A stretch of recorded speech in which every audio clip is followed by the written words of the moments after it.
കുഞ്ഞ് ഒരു കുടുംബത്തിലേക്ക് വരുന്നത് തടയാൻ പറ്റിക്കഴിഞ്ഞാൽ നിങ്ങൾക്ക് സമൂഹത്തിന് ചെയ്യാൻ പറ്റുന്ന ഏറ്റവും വലിയ സേവനമാണത് എന്ന് പറയുന്ന ഒരു രീതിയിലുള്ള ഒരു ഫോർമേഷനാണ് പലപ്പോഴും മെഡിക്കൽ കോളേജുകളിൽ നിന്ന് കൊടുക്കുന്നത്. എന്തുകൊണ്ടാണ് ചെറിയൊരു സംശയം വരുമ്പോഴേക്കും നമ്മുടെ സമൂഹത്തിലെ ഡോക്ടേഴ്സ് അബോർഷൻ ചെയ്യാനായിട്ട് അല്ലെങ്കിൽ ഇത്തരം സ്ക്രീനിങ് ടെസ്റ്റുകൾ ചെയ്യാനായിട്ട് പേഷ്യൻസിനെ അല്ലെങ്കിൽ ഗർഭിണികളെ പ്രേരിപ്പിക്കുന്നത്?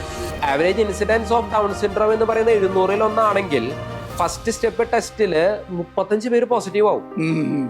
ഫാൾസ് പോസിറ്റീവ്, തെറ്റായിട്ട് പോസിറ്റീവ് ആണ്. അതിൽ ഒരാൾ മാത്രമേ യഥാർത്ഥത്തിൽ ഡൗൺ സിൻഡ്രോം ഉള്ളൂ.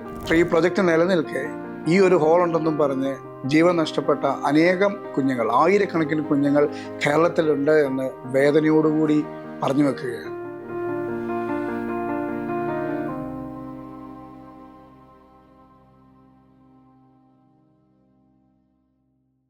നമ്മുടെ നാട്ടിൽ നിന്ന് പോകുന്ന MSW സോഷ്യൽ വർക്കേഴ്സും നഴ്സുമാരും ഡോക്ടേഴ്സിനൊക്കെ അവിടെ ഒരു ജോലി സാധ്യത എന്ന് പറയുന്നത് ഏറ്റവും കൂടുതൽ അവിടുത്തെ കെയർ ഹോമുകൾ. അപ്പോൾ ഇവിടെ നിന്ന് അങ്ങോട്ട് പോയി അവിടെ കെയർ ഗിവിങ് എന്ന് പറയുന്ന പ്രക്രിയ നടത്തുന്നു.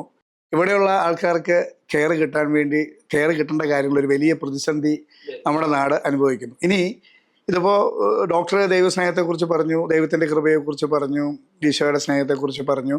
ഓക്കെ, അത് ഡോക്ടറുടെ വിശ്വാസം. ഓക്കെ, പക്ഷേ ഡോക്ടറുടെ വിശ്വാസം അങ്ങ് മാറ്റി നിർത്തിയാൽ പൊതുസമൂഹം എന്തുകൊണ്ട് ചരിത്രത്തിൽ നിന്ന് പഠിക്കുന്നില്ല? ജപ്പാൻ അനുഭവിക്കുന്ന പ്രതിസന്ധി, ചൈന അനുഭവിക്കുന്ന പ്രതിസന്ധി, യൂറോപ്യൻ രാജ്യങ്ങളിൽ കേരളത്തിൽ നിന്നുള്ള ആൾക്കാർക്ക്, ഏഷ്യൻ ജനതയ്ക്ക് ഇത്രയധികം ഓപ്പർച്യൂണിറ്റീസ് കിട്ടുന്നത് അവിടെ ജോലി ചെയ്യാൻ ആൾക്കാരില്ലാത്തത് കൊണ്ടും പ്രായം ചെന്ന ആൾക്കാരെ ശുശ്രൂഷിക്കാൻ ഹ്യൂമൻ റിസോഴ്സസിൻ്റെ കാര്യത്തിൽ ഒരു കുറവ് വന്നുകൊണ്ടും കൂടെയാണ്. പക്ഷെ എന്തുകൊണ്ടായിരിക്കും പൊതുസമൂഹം, പൊതു മനസാക്ഷി ഇതിനെക്കുറിച്ച് ചിന്തിക്കുന്നില്ല? അല്ല, ഒരു പഠനങ്ങൾ ഉണ്ടാവുന്നില്ല? ഇപ്പോൾ ഒരു ചെറിയൊരു ഉദാഹരണം പറഞ്ഞാൽ, ഒരു മൂന്നാമത് ഒരു കുഞ്ഞിനെ കൺസീവ് ചെയ്ത് ക്യാരിങ് ആയിട്ട് ഒരു കപ്പിൾ ഒരു ഹോസ്പിറ്റലിൽ ചെന്നാൽ പലപ്പോഴും പലരുടെയും, ഞാനീ പറയുന്നത് ഗ്രൗണ്ട് ലെവൽ റിയാലിറ്റിയിൽ നിന്നും നടത്തിയ നിരീക്ഷണത്തിൽ നിന്നാണ്, ജീവിച്ചിരിക്കുന്ന ഉദാഹരണത്തിൽ നിന്നാണ്. മൂന്നാമതൊരു കുഞ്ഞ് ഇതിൻ്റെ ആവശ്യമുണ്ട്. ഈ ഡോക്ടേഴ്സിൻ്റെ ഭാഗത്തു നിന്നോ ഈ നേഴ്സിൻ്റെ ഭാഗത്തു നിന്നോ പലപ്പോഴും പല സ്ത്രീകൾക്കും അവഹേളനങ്ങളും അപമാനങ്ങളൊക്കെ ഉണ്ടാവുന്നു എന്ന് പറയുന്നു. എന്തുകൊണ്ടാണ്? വിദ്യാഭ്യാസം കൂടുന്നതിനനുസരിച്ച് ജ്ഞാനം കുറയുന്നതാണോ? അതോ എന്താണ് ഡോക്ടർക്ക് ഇതിനെക്കുറിച്ച്? ആ കുഞ്ഞുങ്ങളാണ് നമ്മുടെ സമൂഹത്തിന്റെ പ്രതീക്ഷ, അല്ലെങ്കിൽ നമ്മുടെ സമൂഹത്തെ ബിൽഡ് ചെയ്യാനുള്ള, ഒരു പക്ഷെ നാളെ എനിക്ക് വേണ്ട ഒരു സേവനം ചെയ്തു തരാനായിട്ടുള്ളത് ആ കുഞ്ഞായിരിക്കാം. ഈ കുഞ്ഞുങ്ങൾ വളർന്നു വന്നിട്ടാണ് നമ്മുടെ സമൂഹത്തിലെ സർവീസ് പ്രൊവൈഡേഴ്സ് ആയിട്ട് മാറാനായിട്ട് പോകുന്നത്. തീർച്ചയായിട്ടും പലപ്പോഴും നമ്മുടെ സമൂഹത്തെ ബ്ലൈൻഡ് ചെയ്തിരിക്കുന്നത് ഈ ജനസംഖ്യാ നിയന്ത്രണ പ്രസ്ഥാനങ്ങളുടെ കുറെ പ്രൊപ്പഗാൻഡാസ് ആണ്. കുഞ്ഞുങ്ങൾ ഭാരമാണ്, കൂടുതൽ കുഞ്ഞുങ്ങളെ ഏത് വിധേനയും തടയണം. അപ്പൊ ഞങ്ങള് MBBS പഠിക്കുന്ന സമയത്ത് തന്നെ സോഷ്യൽ ആൻഡ് പ്രിവെന്റീവ് മെഡിസിൻ എന്ന് പറയുന്ന കമ്മ്യൂണിറ്റി മെഡിസിൻ്റെ ഒരു പുസ്തകമുണ്ട്. അതിൽ ആ പുസ്തകങ്ങളിലൂടെ എന്തൊക്കെ എഴുതി വെച്ചിട്ടുണ്ടെങ്കിൽ അതിനപ്പുറത്ത് അത്തരം ടീച്ചേഴ്സ് പലപ്പോഴും ഞങ്ങളെ പഠിപ്പിച്ചു തരുന്നത് ഇതാണ്: ഒരു കുഞ്ഞ് ഒരു കുടുംബത്തിലേക്ക് വരുന്നത് തടയാൻ പറ്റിക്കഴിഞ്ഞാൽ നിങ്ങൾക്ക് സമൂഹത്തിന് ചെയ്യാൻ പറ്റുന്ന ഏറ്റവും വലിയ സേവനമാണത് എന്ന് പറയുന്ന ഒരു രീതിയിലുള്ള ഒരു ഫോർമേഷനാണ് പലപ്പോഴും മെഡിക്കൽ കോളേജുകളിൽ നിന്ന് കൊടുക്കുന്നത്.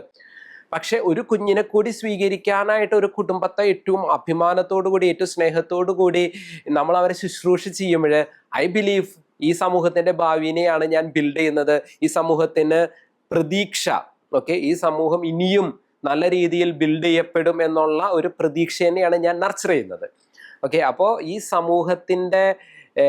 സമൂഹത്തിന് ഭാവിയില്ല, പ്രതീക്ഷയില്ല, നശിച്ചുകൊണ്ടിരിക്കുകയാണ്. ഓക്കെ, ഒരു ഡൂംസ് ഡേ നശിച്ചു പോകാൻ പോവുകയാണെന്നുള്ള ഒരു കൺസെപ്റ്റിൽ നിന്ന് വ്യത്യസ്തമായിട്ട് ഒരു പക്ഷെ 30 കൊല്ലം മുന്നേ നമുക്ക് കണക്ക് കൂട്ടാൻ പറ്റുന്നതിനേക്കാൾ എത്രയോ മനോഹരമായിട്ട് നമ്മുടെ സമൂഹം 30 കൊല്ലത്തിന് ഇപ്പുറത്തേക്ക് ബിൽഡ് ചെയ്ത് കഴിഞ്ഞു. തീർച്ചയായിട്ടും. ഇപ്പൊ നമ്മള് വീട്ടിലിരുന്ന് ഫോണിലിരുന്നിട്ട് എയർ ടിക്കറ്റ് നമ്മൾ ബുക്ക് ചെയ്യുന്നു, ഫ്ലൈറ്റിൽ നമ്മൾ ട്രാവൽ ചെയ്യുന്നു, തിരിച്ചു വരുന്നു, എത്രയോ സുഖമായിട്ട് നമ്മൾ കാര്യങ്ങൾ ചെയ്യുന്നു. അമേരിക്കയിലും കാനഡയിലുള്ള ആൾക്കാരെ നമ്മൾ വാട്സാപ്പിൽ കോൾ ചെയ്ത് നേരിട്ട് കണ്ട് സംസാരിക്കുന്നു. ഞാൻ ഗൈനക്കോളജിസ്റ്റ് ആണ്. എനിക്ക് എൻ്റെ പേഷ്യൻസ് ഒരു പക്ഷേ കാലത്തെ പേഷ്യന്റ് ന്യൂസിലൻഡിൽ നിന്നും, ഉച്ചയ്ക്കുള്ള പേഷ്യന്റ് ചിലപ്പോൾ UK നിന്നും, വൈകിട്ടത്തെ പേഷ്യന്റ് വേറെ ഏതെങ്കിലും സ്ഥലത്തു നിന്നൊക്കെ ആയിരിക്കും. കാരണം കേരളത്തിൽ ഇരിക്കുന്ന ഒരു ഓഫീസ് റൂമിൽ, ഒരു OP റൂമിൽ ഇരുന്നിട്ട് എനിക്ക് ലോകത്തിന്റെ പല ഭാഗത്തു നിന്നുള്ള പേഷ്യൻസിനെ എനിക്ക് ഇന്ന് നേരിട്ട് കണ്ട് കൺസൾട്ട് ചെയ്യാനും അവരുടെ റെക്കോർഡ്സ് ചെക്ക് ചെയ്യാനുള്ള സൗകര്യങ്ങൾ ഇന്ന് ഡെവലപ്പ് ചെയ്ത് കഴിഞ്ഞു. അത്രയും മനോഹരമായിട്ട് സാങ്കേതിക വിദ്യയും സമൂഹവും ഡെവലപ്പ് ചെയ്തുകൊണ്ടിരിക്കുമ്പോൾ കുഞ്ഞുങ്ങൾ എന്നുള്ളത് ഭാരമാണ്, ലോകം നശിച്ചു പോവാണ്, ആകെ പൊല്യൂഷനാണ് എന്ന് പറയുന്ന ഒരു തെറ്റിദ്ധാരണകൾ നമ്മുടെ സമൂഹത്തിൽ ഇപ്പോഴും പടർന്നുകൊണ്ടിരിക്കുക. ഞാൻ വായിച്ചിട്ടുള്ള മനോഹരമായിട്ടുള്ള ഒരു പുസ്തകമാണ് ദ അൾട്ടിമേറ്റ് റിസോഴ്സ് എന്ന് പറയുന്ന ഒരു പുസ്തകം. അപ്പൊ ഈ ജൂലിയൻ സൈമൺ എന്ന് പറയുന്ന മനുഷ്യൻ, ആള് പ്രോ ലൈഫർ ഒന്നുമല്ല. അമേരിക്കയിലുള്ള മേരിലാൻഡ് യൂണിവേഴ്സിറ്റിയിലെ പ്രൊഫസറായിട്ടുള്ള ഈ ജൂലിയൻ സൈമൺ എന്ന് പറയുന്ന മനുഷ്യൻ നോബൽ സമ്മാനാർഹരൊക്കെ ജോലി ചെയ്യുന്ന ഒരു യൂണിവേഴ്സിറ്റിയിലെ ഒരു പ്രൊഫസറായിരുന്നു ഈ ജൂലിയൻ സൈമൺ. അദ്ദേഹം ജനസംഖ്യാ വിസ്ഫോടന സിദ്ധാന്തത്തിന് തെളിവ് സഹിതം തെളിയിക്കാൻ വേണ്ടിയിട്ട് എഴുതി തുടങ്ങിയ പുസ്തകമായിരുന്നു, ഫാക്ട് ചെക്കിംഗ് മോഡൽ എഴുതി തുടങ്ങിയ പുസ്തകമായിരുന്നു ഈ പുസ്തകം. പക്ഷേ തെളിവുകളിലൂടെ അദ്ദേഹം സഞ്ചരിച്ചു കഴിഞ്ഞപ്പോൾ അദ്ദേഹത്തിന് മനസ്സിലായി തെളിവുകളെല്ലാം അദ്ദേഹത്തിന്റെ ജനസംഖ്യാ വിസ്ഫോടനം എന്ന് പറയുന്ന ആ ഒരു പ്രൊപ്പഗാൻഡയ്ക്ക് എഗെയിൻസ്റ്റ് ആയിട്ട് വന്നു കഴിഞ്ഞപ്പോൾ അദ്ദേഹം എഴുതിയ പുസ്തകമാണ് ഈ അൾട്ടിമേറ്റ് റിസോഴ്സ്. അതിന്റെ സെക്കൻഡ് എഡിഷൻ 1994 ഇറങ്ങി. അദ്ദേഹം മരിച്ചുപോയി. അൾട്ടിമേറ്റ് റിസോഴ്സ് 2 എന്ന് പറഞ്ഞിട്ട് നമുക്ക് നെറ്റിൽ ആമസോണിലൊക്കെ നമുക്ക് ആ പുസ്തകം വാങ്ങാനും വായിക്കാനും പറ്റും. ഞാൻ എൻ്റെ പോസ്റ്റ് ഗ്രാജുവേഷൻ പഠന കാലത്താണ് ഞാൻ ആ പുസ്തകം വായിച്ചത്. അതൊരു പക്ഷേ എൻ്റെ കാഴ്ചപ്പാടിൽ വലിയ മാറ്റങ്ങൾ ഉണ്ടാക്കി. ഒരു ഫ്രീ മാർക്കറ്റ് എക്കോണമിയുടെയൊക്കെ വക്താവായിട്ടുള്ള ഈ ജൂലിയൻ സൈമൺ അദ്ദേഹം പറയാണ്, നമ്മുടെ സമൂഹത്തിൽ റിസോഴ്സ് ഷോർട്ടേജ് എന്ന് പറയുന്നത് അത് അസംബന്ധമാണ്. ഇപ്പോൾ ഒരു കാലഘട്ടത്തിൽ കോപ്പർ തീർന്നു പോകും എന്ന് പറയുന്ന ഒരു ക്രൈസിസ്, ഞാൻ പഠിക്കുന്ന കാലഘട്ടത്തിൽ, ഞാൻ എൻ്റെ 10ാം ക്ലാസ്സിലൊക്കെ പഠിക്കുന്ന സമയത്ത് പെട്രോളിയം തീർന്നു പോകുമെന്ന് പറയുന്ന വലിയൊരു പ്രൊപ്പഗാൻഡൊക്കെ ഉണ്ടായിരുന്നു. ഇപ്പോൾ പെട്രോളിയം തീർന്നു പോകുമോ എന്നുള്ളതിനെ പറ്റിയിട്ട് ചെറിയ ആശങ്കകളൊക്കെ ഉണ്ടെങ്കിലും വലിയ ആശങ്കയൊന്നും ആർക്കും ഇല്ല. പെട്രോളിയം ഇല്ലെങ്കിൽ എന്താ, ഞാൻ എൻ്റെ വീടിൻ്റെ ടെറസിൽ സോളാർ പാനൽ വെച്ച് ഇലക്ട്രിക് വണ്ടികൾ ഞാൻ ഓടിക്കും എന്ന് പറയുന്ന രീതിയിൽ നമ്മൾ ഇന്ന് നമ്മുടെ ടെക്നോളജി ഇന്ന് വികസിച്ച് കഴിഞ്ഞു. ജൂലിയൻ സൈമൺ പറഞ്ഞു വെക്കുന്ന തിയറി ഇതാണ്: എന്തെങ്കിലും ഒരു റിസോഴ്സിന് ഷോർട്ടേജ് വന്നു കഴിഞ്ഞാൽ മനുഷ്യന്റെ ഒരു മനുഷ്യന്റെ ചിന്താശക്തി എന്ന് പറയുന്ന, അല്ലെങ്കിൽ അവന്റെ ഒരു കഴിവ് ഇതാണ്, അവൻ ആ റിസോഴ്സിനെ കൂടുതലായിട്ട് എക്സ്പ്ലോർ ചെയ്യും. അതിൻ്റെ കൂടുതൽ റോ മെറ്റീരിയൽസ് ഓർ അത് കൂടുതലായിട്ട് മനുഷ്യൻ കണ്ടുപിടിക്കും. രണ്ടാമത്തെ ഒരു ഓപ്ഷൻ എന്ന് വെച്ച് കഴിഞ്ഞാൽ അവൻ ഓൾട്ടർനേറ്റീവ്സ് കണ്ടുപിടിക്കും. ഇപ്പൊ കോപ്പർ കൂടുതലായിട്ട് ഉൽപ്പാദിപ്പിക്കാൻ തുടങ്ങും. രണ്ടാമത്തെ ഓപ്ഷൻ എന്ന് വെച്ച് കഴിഞ്ഞാൽ കോപ്പറിന് പകരമുള്ള സാധനങ്ങൾ അവൻ ഉൽപ്പാദിപ്പിക്കാൻ തുടങ്ങും. കൂടുതൽ ഉൽപ്പാദനം വരുമ്പോഴേ നാച്ചുറലി പ്രൈസ് കുറയും. ഓക്കെ, കുറച്ച് കഴിയുമ്പോൾ ഓൾട്ടർനേറ്റീവ്സ് വന്നു കഴിയുമ്പോൾ ഈ കോപ്പറിന് ആവശ്യകത ഇല്ലാണ്ടാവും. ഇപ്പൊ പ്രത്യേകിച്ച് പെട്രോളിയത്തിൽ ഇപ്പൊ സംഭവിച്ചുകൊണ്ടിരിക്കുന്നത് അതാണ്. ഇന്ന് ഇപ്പൊ ഇലക്ട്രിക്കൽ കാറുകളും മറ്റും വന്നു കഴിഞ്ഞപ്പോൾ ഓട്ടോമാറ്റിക്കലി പെട്രോളിയത്തിന്റെ ഒരു കാലഘട്ടത്തിൽ $120 പെർ ബാരൽ, $120 പെർ ബാരൽ എന്നുള്ള അവസ്ഥയിൽ നിന്ന് അത് കുറഞ്ഞ് $60 പോലും താഴേക്ക് പോയി. പിന്നെ അത് കുറച്ചുകൂടി 80-ലെത്തി. ഇപ്പോൾ ഗൾഫിൽ യുദ്ധം നടക്കുമ്പോൾ പോലും $100 പെർ ബാരൽ എന്നുള്ള രീതിയിൽ ഈ കോസ്റ്റ് നിൽക്കുന്നുള്ളൂ. ഇത് വിട്ടിട്ട് എത്ര കൂടി കഴിഞ്ഞാലും അതിനനുസരിച്ച് ഇലക്ട്രിക് വാഹനങ്ങളുടെ അഡോപ്ഷൻ നമ്മുടെ സമൂഹത്തിൽ കൂടുതൽ ഫാസ്റ്റ് ആവുകയും പതുക്കനെ പെട്രോളിയത്തിന്റെ ആവശ്യകത കുറയുകയും ചെയ്യും. ഇത് നമ്മുടെ സമൂഹത്തിലെ കാലാകാലങ്ങളായിട്ട് സംഭവിച്ചുകൊണ്ടിരിക്കുന്നതാണ്.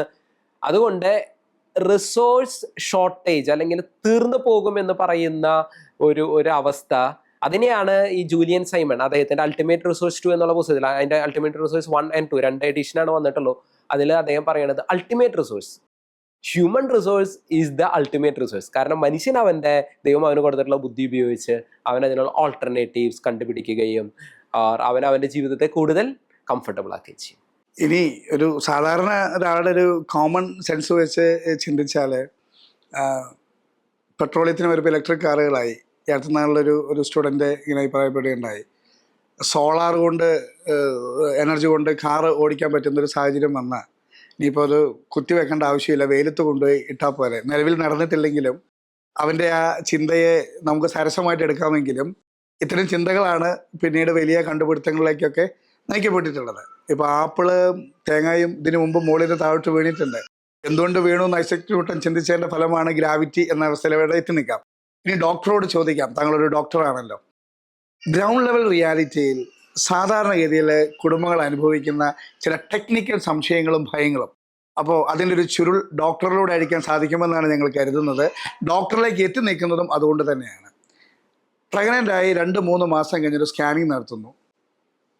ഡൗൺ സിൻഡ്രോം ഉണ്ടാവാനുള്ള സാധ്യതയെക്കുറിച്ച് കപ്പിൾസിന് പറഞ്ഞു കൊടുക്കുന്നു. അബോർഷൻ ആയിരിക്കും നല്ലത് എന്ന് സജസ്റ്റ് ചെയ്ത് കൊടുക്കുന്നു. കൂട്ടത്തിൽ അവരിങ്ങനെ ഒരു സൈക്കോളജിക്കൽ സപ്രഷൻ കൂടെ നടത്തുകയാണ്. ഇങ്ങനെ ഒരു കുഞ്ഞ് ജനിച്ചാലും നിങ്ങൾക്ക് ഭയങ്കര ബുദ്ധിമുട്ടായിരിക്കും. അതിലും നല്ലത് ആ കുഞ്ഞിനോടുള്ള സ്നേഹത്തെ പ്രതി ആ കുഞ്ഞിനെ അങ്ങ് കളയുവാണെങ്കിൽ അതായിരിക്കും നല്ലത് എന്ന് പറയുന്നു. ഒരു കുഞ്ഞിനെ കൊന്നുകളയാനുള്ള വിഷമം കൊണ്ട് അത് വേണ്ടാന്ന് വെക്കുന്ന ഈ കപ്പിൾസ് പല ഡോക്ടേഴ്സിനെ തപ്പി നടന്ന്, ഞാൻ ഒരിക്കലും അങ്ങനെ ഒരു കപ്പിളിനെ ഡോക്ടറെ അടുത്ത് വിട്ട് ഞാൻ ഓർക്കുകയാണ്. അത് ആ കുഞ്ഞുണ്ടായി, കുഞ്ഞിന് യാതൊരു കുഴപ്പമില്ല, സന്തോഷകരമായിട്ടിരിക്കുന്നു. അപ്പോൾ ഈ ഒരു ഡൗൺ സിൻഡ്രോം എന്ന് പറയുന്ന കാര്യത്തെക്കുറിച്ച് ഇന്നിപ്പോൾ ജെമിനി എല്ലാം പ്രൊവൈഡ് ചെയ്യുന്നു, ChatGPT എല്ലാം പ്രൊവൈഡ് ചെയ്യുന്നു എന്ന് പറഞ്ഞാലും that's peripheral, that's not experiential. ഇതൊരു ഡോക്ടറെ ലൈവായിട്ട് നിന്ന് പറയാൻ ഇറ്റ്സ് വെരി റിസ്ക് എന്ന് പറയുമ്പം ഈ കപ്പിൾസിനുണ്ടാകുന്ന ഒരു വലിയൊരു ഭയമുണ്ട്. അവർ ഡോക്ടറെ അടുത്ത് വരുമ്പോൾ ഡോക്ടർ ഈ ഒരു ട്രെൻഡിന് വിപരീതമായി നമുക്ക് നോക്കാമെന്ന് പറയുന്നു. എന്താണ് ഡോക്ടറെ ഇങ്ങനെ ബിഹേവ് ചെയ്യാൻ പ്രേരിപ്പിക്കുന്നത്? 3 കാര്യങ്ങൾ ഞാൻ അതുമായിട്ട് ബന്ധപ്പെട്ട് പറയാം. ഒന്നാമത്തെ കാര്യം, ഒരു അനുഭവം ഞാൻ ആദ്യം പങ്കുവയ്ക്കാം. എന്നെ കാണാനായിട്ട് വന്ന ഒരു കപ്പിൾ. അപ്പോൾ ഇവര് ഇത് തന്നെയായിരുന്നു സംഭവം. 3-ാം മാസത്തെ സ്കാൻ ചെയ്തപ്പോൾ NT സ്കാനിങ്, കഴുത്തിന്റെ ബാക്കിലുള്ള ഒരു മെഷർമെന്റ് ആണ്, ന്യൂക്കൽ ട്രാൻസ്ലൂസൻസി എന്ന് പറയുന്ന സ്കാൻ മെഷർമെന്റിൽ സാധാരണ കിട്ടേണ്ടതിനേക്കാൾ അല്പം കൂടുതൽ, വലിയ സിഗ്നിഫിക്കൻ്റ് ആയിട്ടുള്ള വ്യത്യാസമൊന്നുമില്ല. അപ്പോൾ ഇവർ കോളേജ് പ്രൊഫസറാണ് ഈ ലേഡി. അപ്പോൾ അവരോട് അവരുടെ ഡോക്ടർ പറഞ്ഞു, കുഞ്ഞ് മന്ദബുദ്ധിയാവാനായിട്ടുള്ള ആണോ എന്ന് അറിയാനായിട്ടുള്ള ടെസ്റ്റ് ചെയ്തതിൽ ചെറിയൊരു വ്യത്യാസമുണ്ട്. അപ്പോൾ നിങ്ങൾക്ക് അടുത്തൊരു ഓപ്ഷൻ കുഞ്ഞ് കിടക്കുന്ന ഫ്ലൂയിഡ് കുത്തിയെടുത്ത് പരിശോധിക്കാം, അല്ലെങ്കിൽ അമ്മയുടെ ബ്ലഡ് ടെസ്റ്റ് ചെയ്ത് പരിശോധിക്കാം. കുഞ്ഞിന്റെ സാധ്യതയെ പറ്റിയിട്ട് കൂടുതൽ അറിയാൻ പറ്റും. അമ്മയുടെ ബ്ലഡ് ചെക്ക് ചെയ്ത് പരിശോധിച്ചാൽ അത് കൺഫർമേറ്ററി അല്ല, പിന്നെ വീണ്ടും കുഞ്ഞിന്റെ ബ്ലഡ്, കുഞ്ഞ് കിടക്കുന്ന ഫ്ലൂയിഡ്, എംനിയോട്ടിക് ഫ്ലൂയിഡ് കുത്തിയെടുത്ത് പരിശോധിക്കണം. ഇനി എങ്ങാനും പ്രശ്നമുണ്ടെങ്കിൽ ബെറ്റർ അബോഷനാണ് നല്ലത്. അപ്പം നിങ്ങൾ തീരുമാനിക്കും, ആലോചിച്ചിട്ട് വരുമെന്ന് പറഞ്ഞ് ഇവരെ വീട്ടിൽ വിട്ടു. ഇവര് ആലോചിച്ചു, അവസാനം ഇവര് തീരുമാനം എടുത്തു, എന്തിനാ റിസ്ക് എടുക്കണേ, നേരെ അബോഷൻ ചെയ്യാം, ഇതാണ് അവരെടുത്ത തീരുമാനം. അങ്ങനെ ന്യൂക്കൽ ട്രാൻസ്ലൂസൻസിയിൽ ഉണ്ടായ വളരെ ഒരു ചെറിയ വേരിയേഷന്റെ പേരിൽ അവർ അബോഷൻ ചെയ്തു. അതിനുശേഷം ആ കുഞ്ഞ് നഷ്ടപ്പെട്ട് കഴിഞ്ഞപ്പോഴും വല്ലാത്ത വിഷമായി മനസ്സിന്. അങ്ങനെ ഏകദേശം ഒരു 6 മാസം കഴിഞ്ഞപ്പോൾ തന്നെ അവരടുത്ത കുഞ്ഞിന് വേണ്ടി അവർ പ്രാർത്ഥിച്ചു തുടങ്ങി. അങ്ങനെ 2ാമത്തെ പ്രഗ്നൻസി ഉണ്ട്, ഒരു കുട്ടി അവർക്ക് ഉണ്ട്. അങ്ങനെ അവർ വേഗം തന്നെ അടുത്ത കുഞ്ഞിന് വേണ്ടി ആഗ്രഹിച്ചു. അവർ വീണ്ടും പ്രഗ്നന്റ് ആയി.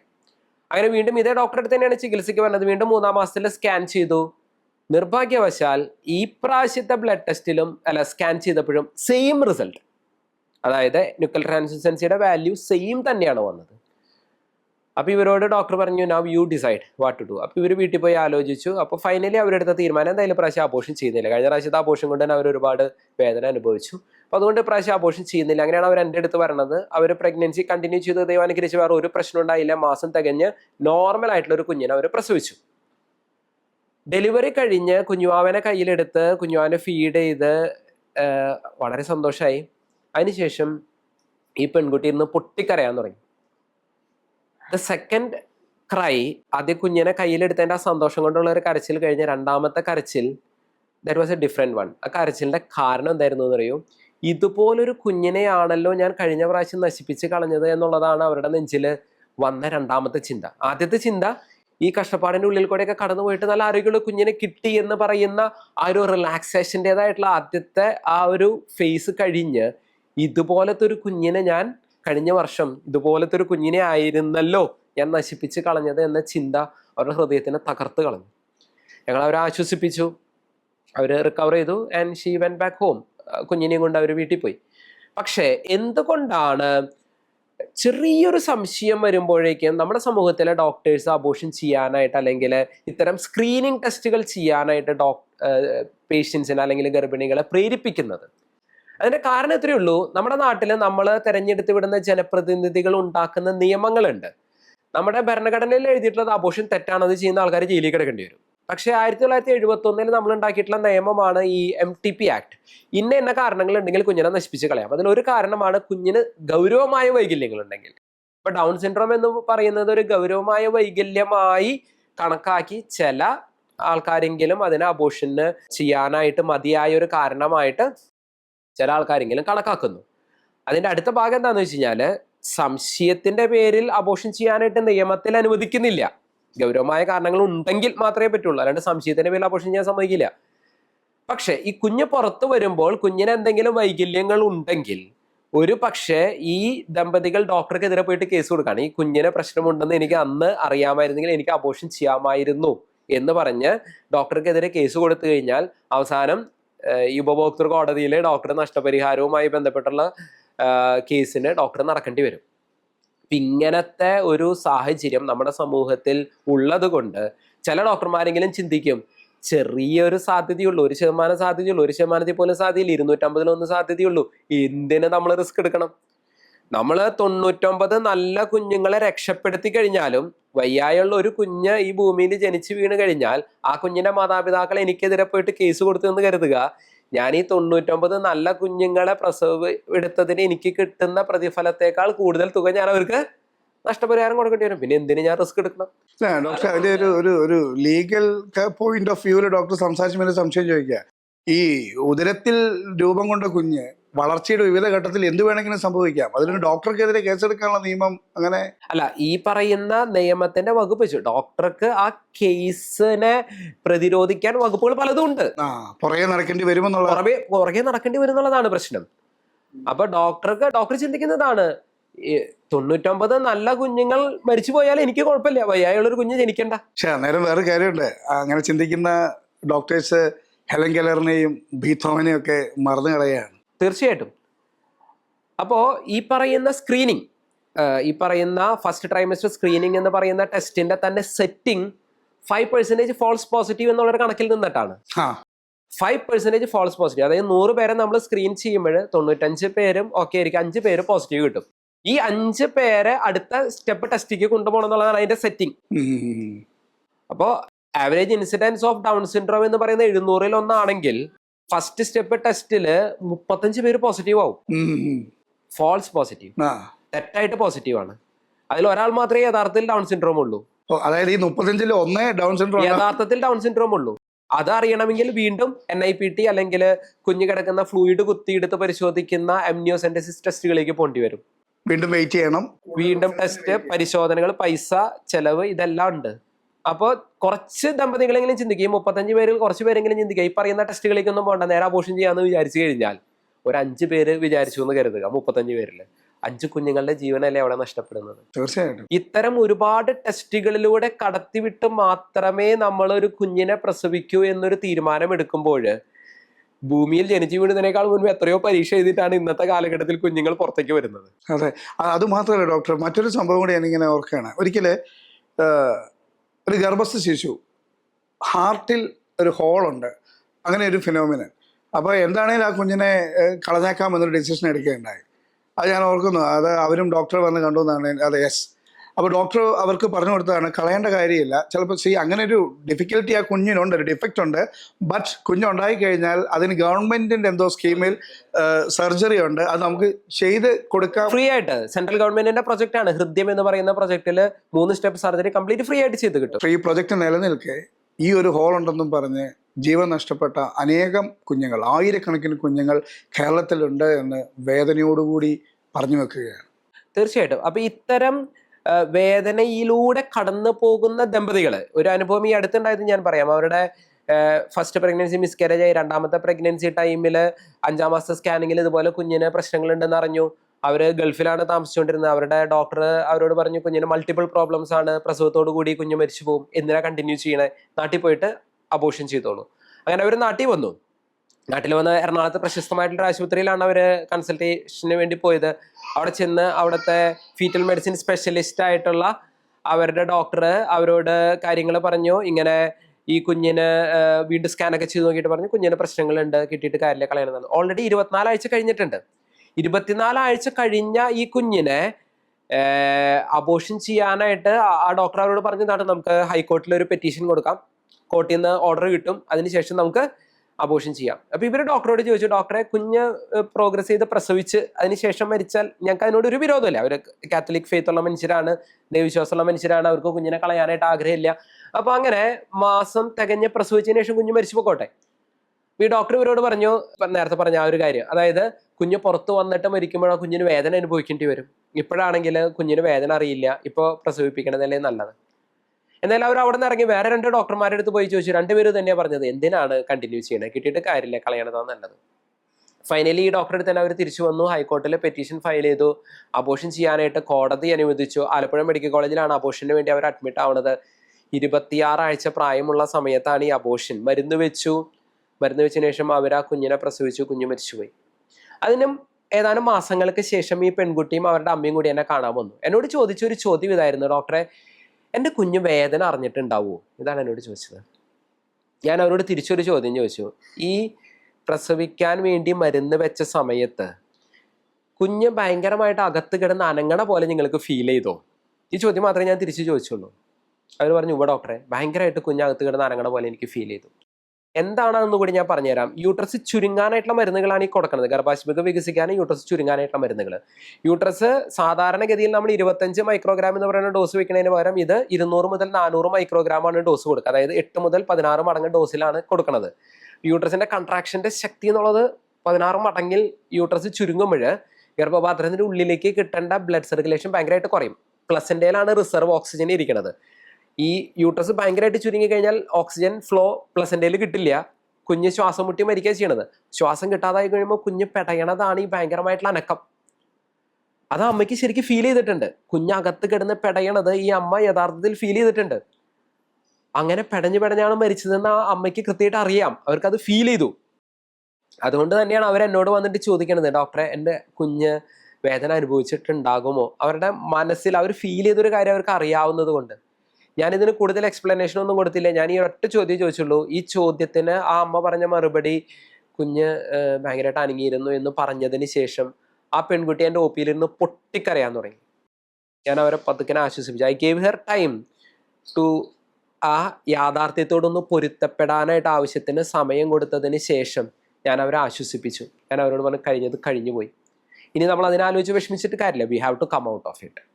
ഞാൻ അവരെ സമാധാനിപ്പിച്ചു. അവർ കാത്തലിക്സ് ആണ്. ഞാൻ അവരോട് പറഞ്ഞു കുമ്പസാരിച്ച് അതിൽ നിന്ന് പുറത്ത്. അവർ പറഞ്ഞു, ഡോക്ടർ കുമ്പസാരിച്ച് പക്ഷെ എന്നാലും എനിക്ക് അതിൽ നിന്ന് അങ്ങോട്ട് പുറത്തു വരാൻ പറ്റില്ല. ഞാൻ പറഞ്ഞു, തമ്പുരാനിൽ ആശ്രയിക്കുക. കടും ക്ഷമപ്പായ പാപങ്ങളെ പോലും മഞ്ഞ് പോലെ വെളുപ്പിക്കാനായിട്ട് നമ്മൾ വിശ്വസിക്കുന്ന ദൈവത്തിന് പറ്റും. അങ്ങനെ അവരാ സ്ലോലി അവരാ റീകൺസിലിയേഷൻ, അത് തമ്പുരാനോടുള്ള ഒരു ഐക്യത്തിലേക്ക് അവർ തിരിച്ചു വന്നു. ഞാൻ അവരോട് പറഞ്ഞു, നിങ്ങൾക്ക് തെറ്റായിട്ടുള്ള ഒരു നിർദ്ദേശം കിട്ടിയതിൻ്റെ പേരിലാണ് നിങ്ങൾ ചെയ്തത്. അതിൻ്റെ പേരിൽ തന്നെ നിങ്ങൾ ചെയ്ത തെറ്റിൻ്റെ ഗൗരവം കുറവാണ്. അങ്ങനെ അവരതിൽ നിന്ന് റിക്കവർ ചെയ്തു. 1.5 മാസം മുൻപ് അവരവരുടെ അടുത്ത കുഞ്ഞിനെ പ്രസവിച്ചു. ദൈവത്തിന് നന്ദി. കഴിഞ്ഞ ദിവസം അവരവരുടെ കുഞ്ഞിനെയും കൊണ്ട് എന്നെ കാണാനായിട്ട് വന്നിരുന്നു. ഒരുപാട് സന്തോഷത്തോടു കൂടി അവർക്ക് ജനിച്ച അവരുടെ ആ കുഞ്ഞിനെയും കൊണ്ട് അവരെന്നെ കാണാനായിട്ട് വന്നിരുന്നു. അപ്പം ഞാൻ പറഞ്ഞു വന്നത് ഇതാണ്, തെറ്റായ നിർദ്ദേശങ്ങളുടെ പേരിൽ ഇത്തരം ഒരുപാട് സ്ക്രീനിങ് ടെസ്റ്റുകളും അബോർഷനുകളും ഒക്കെ നമ്മുടെ സമൂഹത്തിൽ സംഭവിക്കുന്നുണ്ട്.